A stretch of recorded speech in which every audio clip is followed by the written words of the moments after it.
Hello বন্ধুরা, Arijit official in association with this স্টাডেল আবার চলে আসছি কি শক্তি সম্মান নিয়ে। আর কদিন বাকি? একদিন বাকি, ওয়ান ডে একদিন বাকি, 30শে মে। কালকে বৃহস্পতিবার, তারপরেই পরশু দিন হচ্ছে ফ্রাইডে।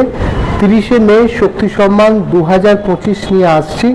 এই বছরও 20 জন প্ল্যাটফর্মে আসছে, 20 জন ফাইটার আসছে এই প্ল্যাটফর্মে। এবং এই প্ল্যাটফর্মে আসার পর তারা চলে যাবে হচ্ছে মিশন 100 ফাইটার্স। যারা শক্তি সম্মান পেয়েছেন তারা জানেন হোয়াট ইজ মিশন 100 ফাইটার্স। তো এই 20 জন ফাইটার্সদের অনেক অনেক শুভেচ্ছা এই প্ল্যাটফর্মে 2025-এ আসার জন্যে। Thanks to all my sponsor for standing behind me, supporting the cause. সবসময় প্রত্যেক বছর যেভাবে আমার পাশে দাঁড়ান, সবাইকে অনেক অনেক শুভেচ্ছা। পাশে থাকুন, সঙ্গে থাকুন। আর থ্যাঙ্কস টু গড সবসময় আমাকে সাপোর্ট করার জন্যে, পাশে থাকার জন্যে। সবাই সুস্থ থাকুন, ভালো থাকুন।